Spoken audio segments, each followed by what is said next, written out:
नमस्कार। आज की वीडियो में हम समझने वाले हैं लिंग से संबंधित क्वेश्चन और आंसर को।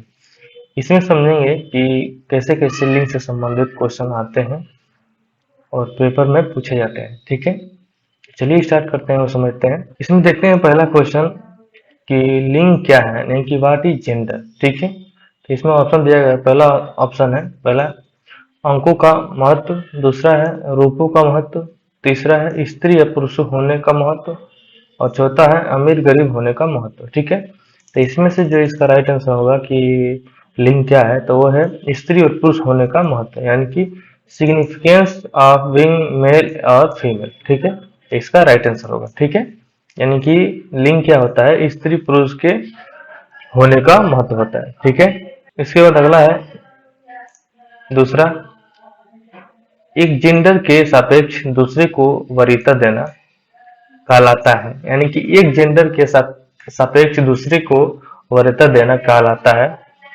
इसमें ऑप्शन है, पहला है लैंगिक भेदभाव, दूसरा है लैंगिक रूढ़िवादिता, तीसरा है लैंगिक विविधता, चौथा है लैंगिक पूर्वाग्रह। ठीक है, यानी कि एक जेंडर को एक जेंडर के सापेक्ष दूसरे को वरीयता देना कहलाता है लैंगिक पूर्वाग्रह, यानी कि एक जेंडर को विशेष रूप से महत्व देना और दूसरे को महत्व नहीं देना, ये लैंगिक पूर्वाग्रह को यानी जेंडर बायस को दर्शाता है। ठीक है, ठीक है, इसका ये राइट आंसर होगा। ठीक है, इसके बाद हम तीसरा देखते हैं। तीसरा है, इसमें तीसरा है कि लैंगिक रूढ़िवादिता में माता पिता कैसे सहायता करते हैं। ठीक है, इसमें हम देखते हैं कौन सा ऑप्शन सही है। ठीक है, पहला है बाल्यावस्था में सहकर्मी समूहों को लैंगिक आधार पर संपृक्तित किया जाता है। दूसरा है स्कूल पुरुष और महिलाओं छात्रों के लिए विभिन्न शैक्षणिक विषयों पर बल देता है। तीसरा है माता पिता अपने बच्चों को लिंग विशिष्ट स्कूल में रखते हैं और चौथा है माता पिता बच्चों को पारंपरिक लैंगिक भूमिकाओं का पालन करने के लिए बात करते हैं। ठीक है, यानी कि लैंगिक रूढ़िवादिता माता पिता कैसे सहायता करते हैं बच्चों में, इसका ऑप्शन है चौथा, ये राइट आंसर होगा। ठीक है, यानी कि माता पिता बच्चों को पारंपरिक लैंगिक भूमिकाओं का पालन करने के लिए बाध्य करते हैं। ठीक है, यानी बच्चे को मजबूर करते हैं पारंपरिक जो पीढ़ियों से या जो समाज द्वारा बनाया गया है पारंपरिक लैंगिक भूमिकाओं को पालन करने के लिए बाध्य करते हैं। ठीक है, तो इसका राइट आंसर होगा। ठीक है, इसके बाद चौथा है, चौथा क्वेश्चन है कि विद्यालय को लैंगिक मुद्दों के प्रति संवेदनशील बनाने और लैंगिक भेदभाव में सामाजिकरण की भूमिका के लिए विद्यालय को क्या करना चाहिए। यानी कि इसे कहने का मतलब है कि विद्यालय को लैंगिक मुद्दे के प्रति संवेदनशील बनाने और लैंगिक भेदभाव में समाजीकरण की भूमिका के लिए विद्यालय को क्या करना चाहिए। ठीक है, इसमें पहला है प्रख्यात और विद्वान वक्ताओं को आमंत्रित करके लैंगिक संवेदनशील सेमिनार आयोजित करना चाहिए। दूसरा है विद्यालय में इस तरह के सख्त नियम बनाए जाने चाहिए ताकि लड़के लड़कियां के साथ भेदभाव ना हो। तीसरा है शिक्षकों को यह करना चाहिए कि वे बच्चे को इस प्रकार के मुद्दे पर सोचने से मना करें। ठीक है, और चौथा है शिक्षक को बच्चों को समझाना चाहिए कि समाज में किसी भी प्रकार का कोई भेदभाव नहीं है, चाहे पुरुष हो या महिला समान है और सभी को समान अधिकार है। ठीक है, यानी कि इसका राइट आंसर चौथा होगा। ठीक है, यानी कि शिक्षक को बच्चों को समझाना चाहिए कि समाज में किसी भी प्रकार का कोई भेदभाव नहीं है, किसी भी प्रकार का भेदभाव नहीं है, चाहे पुरुष हो या महिला समान है और सभी को समान का अधिकार मिलना चाहिए। ठीक है, इस तरीके से जो है लैंगिक मुद्दे को स्कूल में सिखाया जा सकता है। ठीक है, तो इसका राइट आंसर होगा चौथा। ठीक है, इसके बाद अगला है कठोर लिंग आधारित सीखने के कार्य और मध्य विद्यालय की कक्षा में लिंग के आधार पर पृथक बैठने से होगा। यानी कि इसका कहने का मतलब है कि कठोर लिंग आधारित सीखने के कार्य और मध्य विद्यालय की कक्षा में लिंग के आधार पर पृथक बैठाने से होगा। यानी कि किसी विद्यालय में बालकों को अलग बैठाया जाए और बालिकाओं को अलग बैठाया जाए तो उससे क्या होगा। ठीक है, इससे इससे इसमें प्रश्न पूछा जा रहा है। ठीक है, तो इसमें पहला ऑप्शन है लैंगिक समानता को बढ़ावा देंगे, ये गलत है। दूसरा है लैंगिक समानता को सुधारित करेंगे।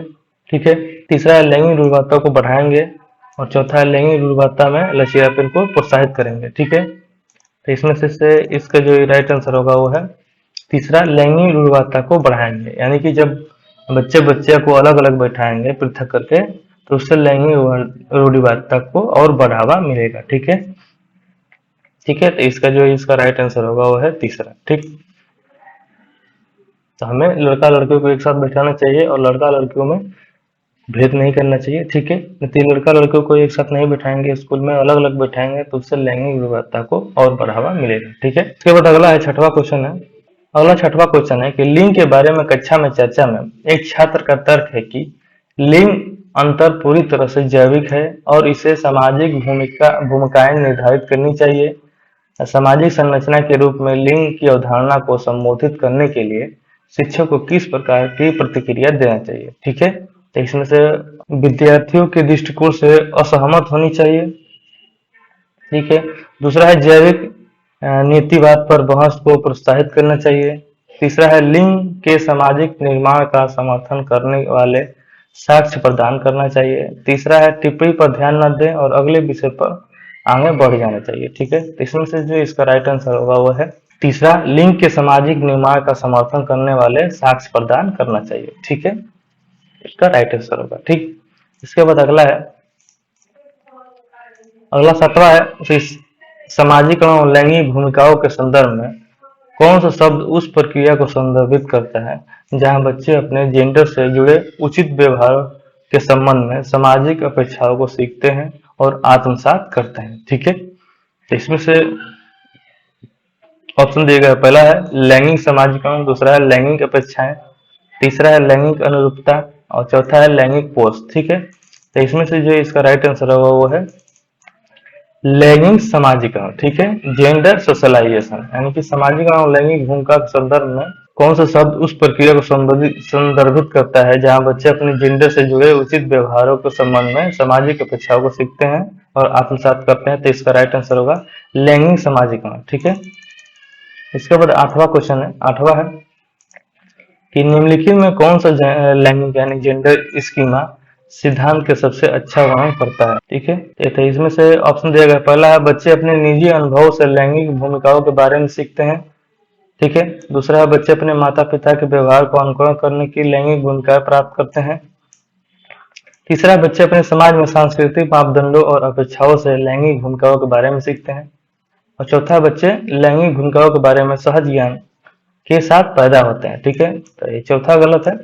इसमें से जो इसका राइट आंसर होगा वह है तीसरा, कि बच्चे अपने सामाजिक सांस्कृतिक मापदंडों और अपेक्षाओं से लैंगिक भूमिका के बारे में सीखते हैं। यानी कि बच्चे अपने घर से, समाज से, सांस्कृतिक से और जो भी उसका आसपास का परिवेश है उससे लैंगिक भूमिका के बारे में सीखते हैं कि क्या समाज में लैंगिक की भूमिका है।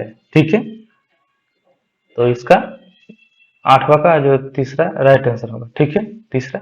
इसके बाद अगला हम देखते हैं। इसके बाद अगला है नौवां, कि बालकों की यह समझ कि किसी अन्य लिंग की तरह कपड़े पहनने, बालों को बनाने और उनका अस्तित्व नहीं बदलेगा। बालकों की इस प्रक्रिया को समझ को क्या कहा जाता है। यानी कि उसे कहने का मतलब है बालकों का यह समझ कि किसी अन्य लिंग की तरह कपड़े पहनने, बालों को बनाने, उनका अस्तित्व नहीं बदलेगा। बालकों की इस प्रक्रिया की समझ को क्या कहते हैं। ठीक है, तो इसमें से ऑप्शन दिया गया, पहला है लैंगिक पहचान, दूसरा है लैंगिक स्थिरता, तीसरा है लैंगिक संगतता, चौथा है लैंगिक रूढ़िबद्ध। तो इसमें से जो इसका राइट आंसर होगा वो है लैंगिक संगतता। ठीक है, इसका राइट आंसर होगा लैंगिक संगतता। ठीक है, इसका राइट आंसर होगा।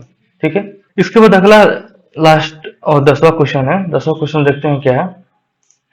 10वां क्वेश्चन है कि निम्नलिखित में कौन सा एक लैंगिक भेदभाव का उदाहरण है। ठीक है, तो इसमें से ऑप्शन दिया गया, पहला है बच्चों की प्रगति रिपोर्ट में माता पिता दोनों के नाम का उल्लेख होना चाहिए। ठीक है, दूसरा है लड़कियों के गैर पारंपरिक पाठ्यक्रमों को आगे बढ़ाने के लिए प्रोत्साहित करना चाहिए। तीसरा है महिलाओं का सम्मान करना और उनके कुछ निजता की अपेक्षा करना, और चौथा है एक ही काम करने के लिए पुरुष और महिलाओं को तुलना में अधिक वेतन देना। ठीक है, तो इसमें क्वेश्चन पूछ रहा है कि निम्नलिखित में कौन सा एक लैंगिक भेदभाव का उदाहरण है। ठीक है, तो चौथा इसमें लैंगिक भेदभाव का उदाहरण है कि एक ही काम करने के लिए पुरुषों को महिलाओं के तुलना में अधिक वेतन देना। ये है लैंगिक भेदभाव का एक उदाहरण, यानी कि जेंडर डिस्क्रिमिनेशन का एक उदाहरण है कि अब पुरुषों को महिलाओं को एक बराबर काम करा है लेकिन पुरुषों को ज्यादा वेतन दे रहे हैं, तो ये जेंडर डिस्क्रिमिनेशन का एक उदाहरण है। ऐसा नहीं होना चाहिए। ठीक है, तो ये 10 क्वेश्चन रहे जेंडर से संबंधित। अगले वीडियो में हम लोग मिलेंगे एक नेक्स्ट टॉपिक को लेकर। तब तक के लिए धन्यवाद, नमस्कार।